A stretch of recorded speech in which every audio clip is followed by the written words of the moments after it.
50 വർഷങ്ങൾക്ക് മുമ്പ് ഒരു ഓഗസ്റ്റ് 15-നാണ് ഷോലെ എന്ന് പറയുന്ന സിനിമ റിലീസ് ചെയ്തത്. നമ്മൾ ആ ഒരു സിനിമയെക്കുറിച്ചൊക്കെ ഒരു എപ്പിസോഡ് നമ്മൾ ചെയ്തിരുന്നു. അതേ വർഷം അതേ മാസം തന്നെ ഷോലെ റിലീസ് ചെയ്ത ഒരു 2 ദിവസങ്ങൾക്ക് ശേഷം ഒരു സിനിമ തമിഴിൽ റിലീസ് ചെയ്തു. ആ ഒരു സിനിമയിലൂടെ ഒരു പുതിയൊരു നടൻ ഇന്ത്യൻ സിനിമാ ലോകത്തിന് തന്നെ ലഭിച്ചു. ആ ഒരു സിനിമയെക്കുറിച്ചും ആ ഒരു നടൻ്റെ സിനിമയിലേക്കുള്ള എൻട്രിയെ കുറിച്ചൊക്കെയാണ് ഞാൻ നിങ്ങളോടൊന്ന് ഷെയർ ചെയ്യാൻ പോകുന്നത്.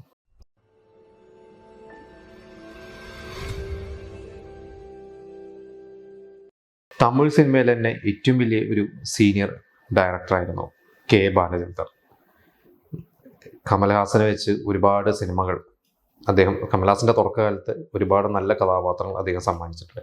കെ ബാലചന്ദർ അടയാർ ഇൻസ്റ്റിറ്റ്യൂട്ടിൽ ഒരു ക്ലാസ് എടുക്കാൻ പോയി. അവിടെ വെച്ചിട്ട് ഒരു ചെറുപ്പക്കാരൻ, അഭിനയം പഠിക്കുന്ന ഒരു ചെറുപ്പക്കാരനെ പരിചയപ്പെട്ടു. അദ്ദേഹം അവസരങ്ങൾ ചോദിച്ചു. അപ്പോൾ അതുവരെയുള്ള ഒരു നായക സങ്കല്പം ഒന്നും അല്ലാത്തൊരു ലുക്കാണ് ആ ചെറുപ്പക്കാരൻ്റെ. അങ്ങനെ അദ്ദേഹം തോന്നി എൻ്റെ പുതിയ സിനിമയിൽ ഒരു വേഷം കൊടുക്കാം. അങ്ങനെ കമൽഹാസൻ നായകനാവുന്ന ഒരു സിനിമയിൽ വളരെ പ്രധാനപ്പെട്ട ക്ലൈമാക്സിനോടനുബന്ധിച്ച് വരുന്ന ഒരു വേഷം ആ ചെറുപ്പക്കാരന് കൊടുത്തു. ശിവാജി റാവു എന്ന് പറയുന്ന ഒരു ചെറുപ്പക്കാരൻ. അതാണ് നമ്മുടെ സൂപ്പർ സ്റ്റാർ രജനീകാന്ത്. അപൂർവ രാഗങ്ങൾ എന്നാണ് സിനിമയുടെ പേര്. ആ ഒരു സിനിമയുടെ കഥ ഞാൻ പറയുന്നില്ല. അതിൽ വളരെ കുറച്ച് കോംപ്ലിക്കേറ്റഡ് ആയിട്ടുള്ള ഒരു കഥയാണ് ശരിക്കും. അതായത് ഒരു ചെറുപ്പക്കാരനായ കമൽഹാസൻ തന്നെക്കാട്ടും പ്രായത്തിൽ മൂത്ത ശ്രീവിദ്യയുടെ ഒരു കഥാപാത്രത്തിനോടൊരു പ്രണയം തോന്നുന്നു. ശ്രീവിദ്യയുടെ മകളുടെ കഥാപാത്രത്തിന് കമൽഹാസന്റെ അച്ഛൻ്റെ കഥാപാത്രത്തിനോടൊരു പ്രണയം. അങ്ങനെ പോകുന്ന ഒരു ഭയങ്കര കോംപ്ലക്സ് ആയിട്ടുള്ള ഒരുപാട് കോൺഫ്ലിക്ട്സ് ഒക്കെ ഉള്ള കുറേ ക്യാരക്ടേഴ്സും അവരുടെ ഒരു ലൈഫും കാര്യങ്ങളൊക്കെയാണ് സിനിമ. ആ സിനിമ ശരിക്കും ഒരു എന്താ പറയുക, തമിഴ് സിനിമ അതുവരെ കണ്ടിരുന്ന തരത്തിലുള്ള ഒരു കൺസെപ്റ്റോ അല്ലെങ്കിൽ അങ്ങനത്തെ ഒരു സ്ക്രിപ്റ്റിംഗ് പാറ്റേണോ ഒന്നും അല്ല സിനിമ കണ്ടവർക്കൊക്കെ അറിയാം. ഈ ഒരു സിനിമയിൽ ശ്രീവിദ്യയുടെ ഭർത്താവായിട്ട് വരുന്ന ഒരു ക്യാരക്ടറാണ്. അതാണ് രജനീകാന്തിന് കെ ബാലചന്ദർ കൊടുത്തത്, ആ ഒരു റോൾ കൊടുത്തത്. 1975 മാർച്ചിലാണ് ഈ സിനിമയുടെ ഷൂട്ട് തുടങ്ങുന്നത്. ഇപ്പോൾ രജനീകാന്ത് ഈ സിനിമയിൽ അഭിനയിക്കുന്നത്, രജനീകാന്തിൻ്റെ ആദ്യത്തെ ഷോട്ട് എടുക്കുന്നത് മാർച്ച് 27-നാണ്.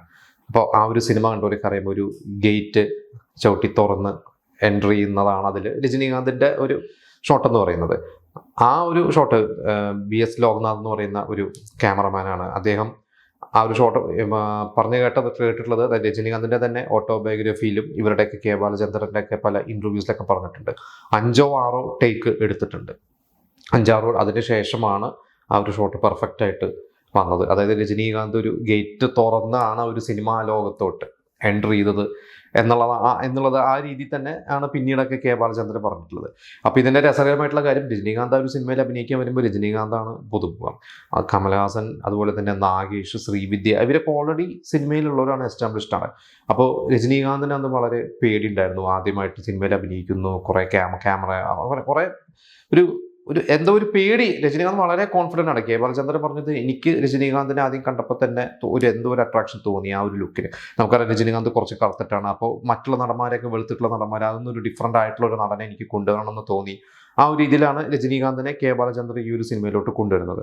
അപ്പോൾ രജനീകാന്ത് ഇങ്ങനെ പേടിച്ചൊക്കെ നിൽക്കുന്ന സമയത്ത് നാഗേഷ് എന്ന് പറയുന്ന നടനാണ് രജനീകാന്തിനെ അടുത്തോട്ട് വിളിച്ചിട്ട് പറയണത്, ഒട്ടും പേടിക്കണ്ട, കെ ബാലചന്ദ്ര സാറ് എന്താണോ ചെയ്യണത് അത് കാണുക, അത് ഒരു മനപ്പാടമാക്കുക, എന്നിട്ട് നിങ്ങളതങ്ങ് ഇമിറ്റേറ്റ് ചെയ്താൽ മതി, കറക്റ്റായിട്ടൊന്നും ഞാൻ അങ്ങനെയാണ് ചെയ്യുന്നതെന്ന് പറഞ്ഞ് നാഗേഷാണ് ആദ്യമായിട്ട് രജനീകാന്തിന് ആ ഒരു ധൈര്യം കൊടുക്കുന്നത്. അങ്ങനെ രജനീകാന്ത് തകർത്ത് അഭിനയിച്ചു.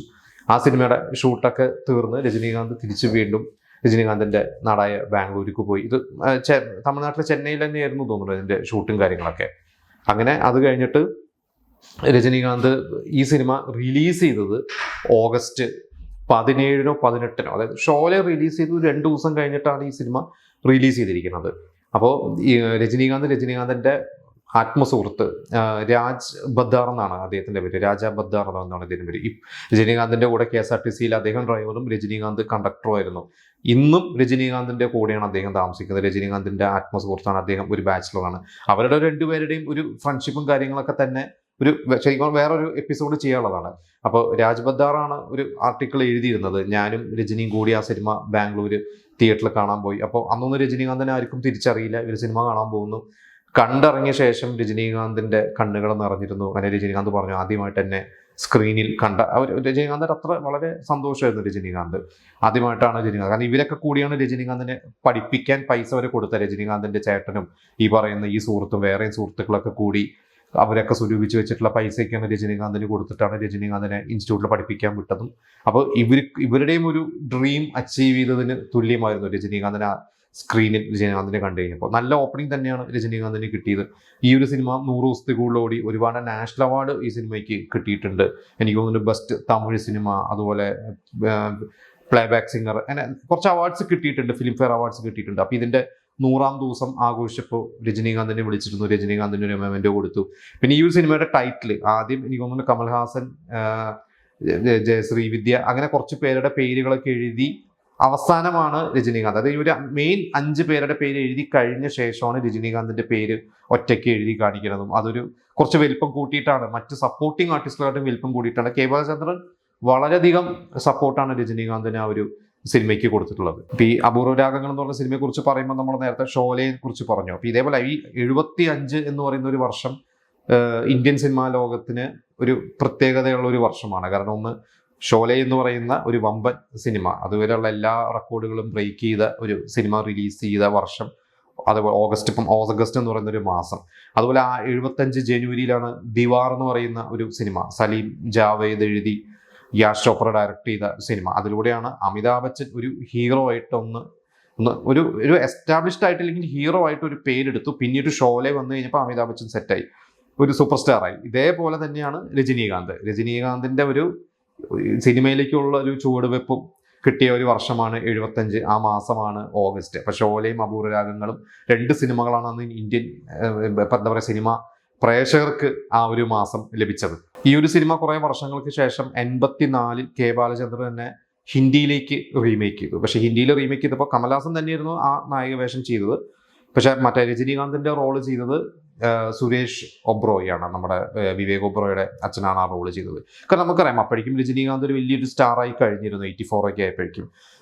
ഹിന്ദിയിലും രജനീകാന്ത് ആ സമയത്ത് അഭിനയിച്ചിട്ടുണ്ടായിരുന്നു. ഹിന്ദിയിലും മിഥുൻ ചക്രവർത്തിയുടെ കൂടെ അഭിനയിച്ച രജനീകാന്തിന് അവിടെ ഒരു പേരെടുത്തിരുന്നു. അപ്പോൾ ചിലപ്പോൾ അതുകൊണ്ടായിരിക്കാം രജനീകാന്തിനെ വീണ്ടും. പിന്നെ നമുക്കറിയാം ആ ഒരു സിനിമ രജനീകാന്ത് എന്ന് പറഞ്ഞാൽ പുതിയൊരു താരം, അല്ലെങ്കിൽ പുതിയൊരു മുഖമായതുകൊണ്ടാണ് ആ ഒരു ക്യാരക്ടർ അങ്ങനെ ശ്രദ്ധിക്കപ്പെട്ടത്. രജനീകാന്ത് ഓൾറെഡി എസ്റ്റാബ്ലിഷ്ഡ് ആയിട്ട് ഹീറോ ആയ ശേഷം ചിലപ്പോൾ ആ റോളിലേക്ക് കാസ്റ്റ് ചെയ്യേണ്ടെന്ന് കെ ബാലചന്ദ്രന് തോന്നിയിട്ടുണ്ടാവും. എന്തായാലും കെ ബാലചന്ദ്രൻ എന്ന് പറയുന്ന ഒരു സംവിധായകനെ കമൽഹാസനും രജനീകാന്തിനും ഗുരുതുല്യനാണ്. അവർക്ക് ഒരിക്കലും മറക്കാൻ പറ്റാത്ത ഒരു സംവിധായകനാണ് കെ ബാലചന്ദ്രൻ. അപ്പോൾ അപൂർവ രാഗങ്ങൾ എന്ന് പറയുന്ന ഒരു സിനിമ നിങ്ങൾ സിനിമയെ സ്നേഹിക്കുന്ന ഒരുപാട് പേര് കണ്ടിട്ടുണ്ടാവും. ആ ഒരു സിനിമ നിങ്ങൾ കണ്ടിട്ടുണ്ടെങ്കിൽ നിങ്ങൾ ആ ഒരു സിനിമയെ കുറിച്ചുള്ള നിങ്ങളുടെ അഭിപ്രായങ്ങൾ നിങ്ങൾ നമ്മളോട് ഷെയർ ചെയ്യാം.